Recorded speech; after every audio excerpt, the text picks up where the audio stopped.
कर्ण के श्राप के बाद परशुराम ने क्यों मचाया विध्वंस, तो आइए जानते हैं दोस्तों। उससे पहले हमारे चैनल को सब्सक्राइब करें और बेल आइकन को दबाना ना भूलें दोस्तों। रामायण महाभारत ये दो धर्म गाथाएं जिनमें भगवान विष्णु के ऐसे भयानक शक्तिशाली अवतार जिन्हें क्रोध आने पर स्वयं देवता भी कांप उठे थे, जिनकी शक्ति के सामने तो अक्षुणी सेना भी धरती में समा गई थी, जिन्होंने अपने पिता के खून का बदला 64 राजवंशी क्षत्रियों को मार कर लिया था। उनके इस क्रोध को शांत करने के लिए बजरंगबली ने परशुराम से कई माह तक युद्ध किया था। तब परशुराम ने अपने क्रोध को शांत करके महादेव का यज्ञ करने के लिए उन्हें अपनी शक्तियों के सही उपयोग के लिए शिक्षा देने के लिए ठानी। तब भगवान परशुराम ने 3 ऐसे शिष्यों को शिक्षा दी जिन्हें हराने के लिए श्री कृष्ण को छल का प्रयोग करना पड़ा।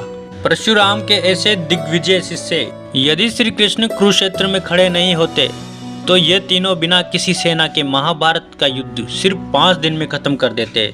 जब अर्जुन ने श्री कृष्ण से पूछा, माधव अगर इन महारथियों को अगर छल से नहीं मारा होता तो क्या होता इस युद्ध का परिणाम, तब श्री कृष्ण कहते हैं, यदि इन योद्धाओं की मृत्यु छल से नहीं होती तो इन्हें मारना असंभव था, क्योंकि इन योद्धाओं को सारे अस्त्र शस्त्रों का पूरी तरह से ज्ञान था।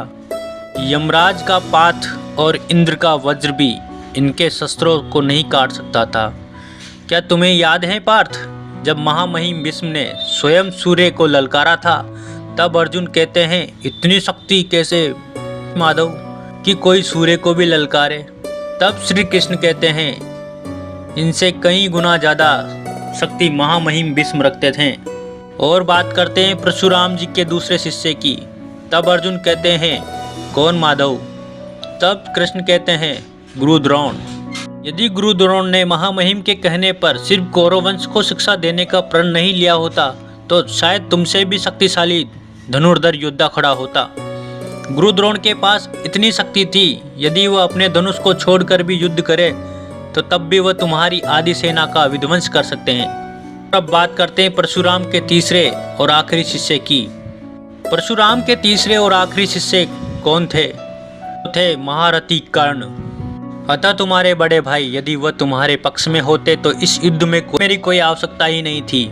स्वयं अंगराज कर्ण ही लाखों अक्षुणी सेनाओं के बराबर थे। इन्होंने इंद्र को अपने मात्र 3 बाणों से भयभीत कर दिया था, जिनके सम्मान से बड़ी उनकी दानवीरता थी, इनसे समाज ने बालपन में ही घृणा करी। दुर्योधन ने उनके अस्त्रों का, उनके जीवन का सम्मान किया। इस प्रकार कर्ण उनका त्याग करते।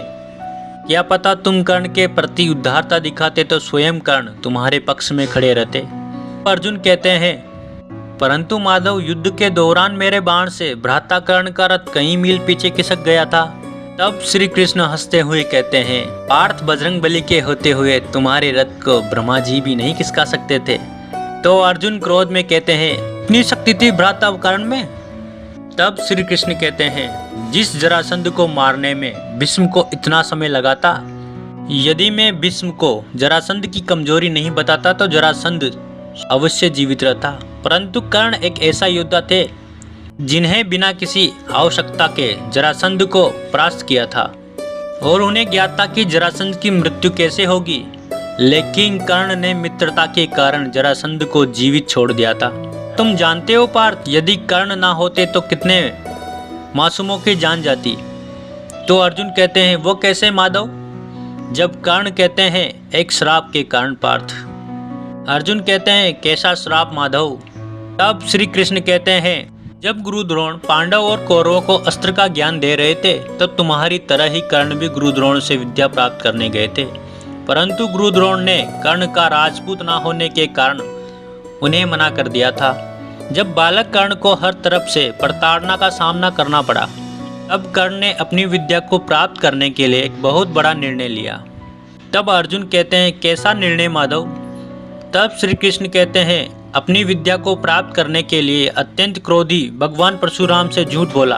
कर्ण इस बात से अनजान था कि इस झूठ के कारण वो बहुत कुछ प्राप्त तो कर सकते हैं, परंतु ये झूठ उनसे सब कुछ छीन सकता है। झूठ के कारण कर्ण ने काफी दिव्यास्त्रों का ज्ञान प्राप्त किया, परंतु जिस प्रकार मृत्यु अपने समय पर आती है, ठीक उसी प्रकार झूठ भी समय पर सामने आ ही गया। तब अर्जुन कहते हैं कैसे माधव? तब श्री कृष्ण कहते हैं जब भगवान परशुराम कर्ण की जंघा पर सर रख के सो रहे थे तभी एक बिच्छू कर्ण के पाँव में घाव कर देता है।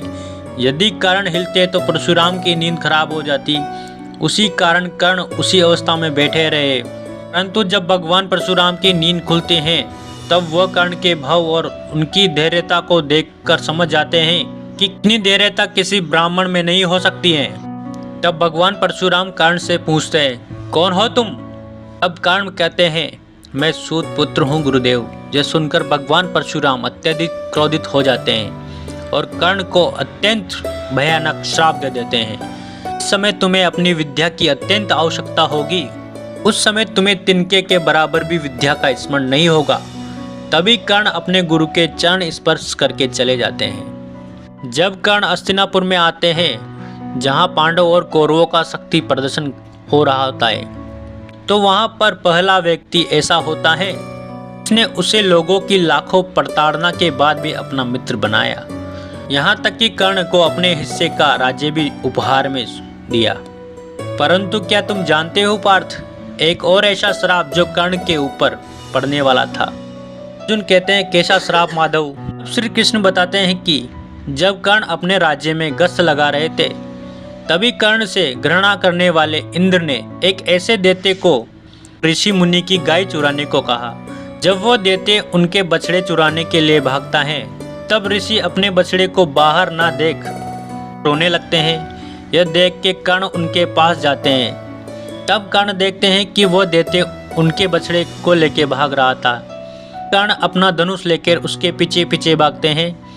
तब जैसे ही दैत्य उस बछड़े को मारने वाला होता है तभी कर्ण अपना बाण छोड़ते हैं। कर्ण का बाण दैत्य को लगने ही वाला होता है तो कर्ण का बाण आते देख वो दैत्य अदृश्य हो जाता है। तब वह बाण उस बछड़े को लग जाता है और तभी वह ऋषि मुनि वह सब देख लेता है। अतः अपने गाय के बछड़े को मरता देख क्रोध में कर्ण को श्राप दे देते हैं कि जिस प्रकार मेरा बछड़ा असहाय होकर मरा है उसी प्रकार तुम्हारी भी मृत्यु हो जाएगी।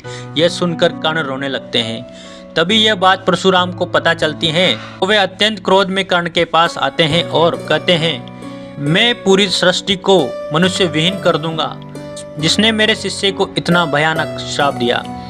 तब कर्ण कहते हैं रहने दीजिए गुरुदेव, जिस श्राप की आदत सी पड़ गई है ऐसा लगता है कि मेरा समक्ष जीवन ही श्रापित है। आपने तो क्रोध में मुझे श्राप दिया था। तब भगवान परशुराम भी अपने क्रोध का को त्याग कर कर्ण को गले लगा लेते हैं। ऐसे ही फैक्ट देखने के लिए हमारे चैनल को सब्सक्राइब करें और वीडियो को लाइक करें। बेल आइकन को दबाना ना भूलें। Thank you so much.